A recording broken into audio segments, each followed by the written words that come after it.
So this video is just like I'm just sitting on the couch and I just can't be bothered today.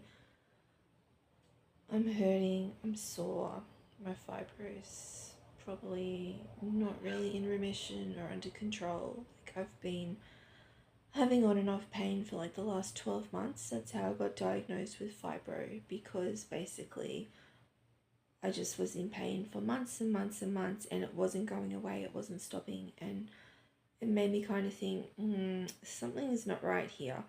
So I went to the doctor and I said, look, I think I've got fibro, because I was literally like touching my arm like that and it was like 9 out of 10 pain. And I'm like, that's not normal to like want to cry because someone, like, because I've been like that.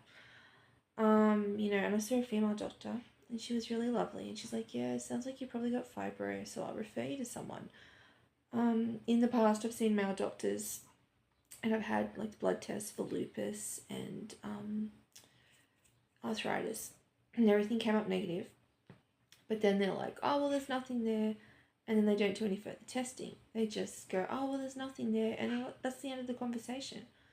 And it's like, aren't you going to refer me to somebody? Aren't you going to do something? Aren't you going to do some further testing?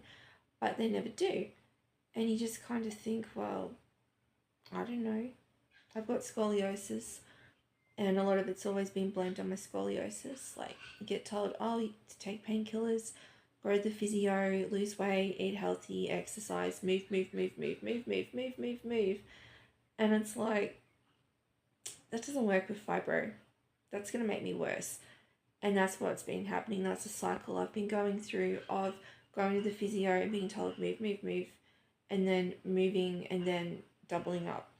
But I now have a really amazing physio that I've been working with for the last couple of years, I think, and it's been a bit of a journey back and forth, but he's done wonders for me, and I am slowly getting on top of things, and I've had a lot of setbacks, but at least now that I know I've got fibro, I can sort of start to, I suppose, move forward and understand if I do have a setback, I can understand it. I can try and do things to sort of prevent the setbacks as much as possible. So yeah, but the last 12 months has been rough because I think I had a bad fibro flare up. I'm not sure what brought it on, maybe stress. Like, I went through a lot with my mum and my son, both having lots of health problems, and I was caring for them both, or supporting my mum and caring for my son. So I think that brought on maybe my fibro flare up. And then I started to feel a bit better. I started changing my diet, and I saw an alternative doctor. I started changing my diet. I went on the inflammation diet. I didn't stay on it very long because I nearly passed out, because when I took all the sugar away, I had to go up the hospital because I literally nearly passed out twice. So I stopped doing it. And I thought, I need a dietitian. I need someone to guide me. Like, I can't just do this on my own. And so what happened after that, excuse me, I'm very husky today. I got COVID about, I don't know, maybe April or something. I got COVID, and then I got the flu. So I had like 3 months or something of like really bad sickness. I got put in hospital. I was really, really sick. So that set back my fibro. I feel like after I had the flu, because I'd been coughing so badly, that's part of the reason why I'm still husky. My voice hasn't sort of recovered, I think, from all that coughing I did. And that sort of set me back a lot.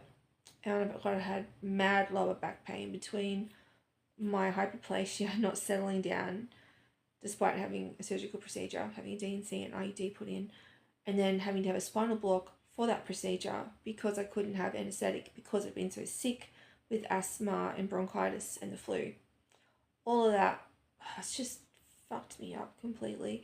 And so I'm slowly getting back to where I was. I've got to have an MRI on my back this week, which I'm shitting myself about because I do not want to do that. It's frustrating, and now I've got to get back into the gynecologist because the IUD is not working. I might need to have an ablation and have my tubes tied. or I might have to have hysterectomy. Like, I'm running out of options here. I can't take contraception. So I'm just like, whatever today. I'm just so sick of it. My life's been on hold for all this time, and I just kept telling myself, oh, I'll have the surgery and I'll feel better. And I don't. Like, I'm a bit better. I feel a little bit better physically. I feel a bit better mentally. I've changed my diet. I'm eating less crap. I'm eating healthier. Still could eat a lot healthier. I've gone into therapy for my binge eating, um, which is like, when I say binge eating, it's not, I don't know, like it's more like a sugar craving, maybe rather than binge eating. It's like I crave sugar. When I'm stressed out, I'll go and eat heaps of sugar. And then, so yeah, it's more like maybe like a sugar addiction. I don't know, whatever you want to call it. But apparently that could be a symptom of ADHD. So I'm waiting to get diagnosed in February with autism and ADHD. I strongly believe I have that. My children all have it. I strongly believe that I've got it as well. So, it's just like all these things up in the air. Do I have autism? Do I have ADHD? Do I have polycystic ovary syndrome? Do I need a hysterectomy? Like, I'm waiting on a treatment plan for my fibro. It's just everything, and I'm just sick of it. I've just had enough. And I was crying at the doctor's the other day, and she gave me some Valium, but I'm meant to take that long term, so that's not a solution. I'm hanging out till February to see if I can get some ADHD medication. I was talking to one of my friends this morning about medicinal cannabis. I'm going to see the doctor about that this week. I've just had it. Like, I'm not really a person who gets depressed. I'm not really depressed. I find things to do. I colour in, listen to music, meditate, watch friggin' hoarders on YouTube, watch stuff, get on the treadmill. But with all that going on, I've just had it. I've just had it today. I've got the shits. And I just wanted to have a rant because turning 40 is hard enough without all this shit going on. And I'm a mum and I'm a carer. I've got 3 children with autism. Fucking busy as it is without all my shit happening, without all this shit happening to my body. And I know one day I'm going to look back on this and I'm going to be fitter, I'm going to be healthier, I'm going to drop the weight, I'm going to get my diagnosis, I'm going to get my treatment plan, and I'm going to go, wow, like, look how far I've come. But today I've fucking had enough. So I'm going to go and have a cup of tea and colour in, and that'll be my next video.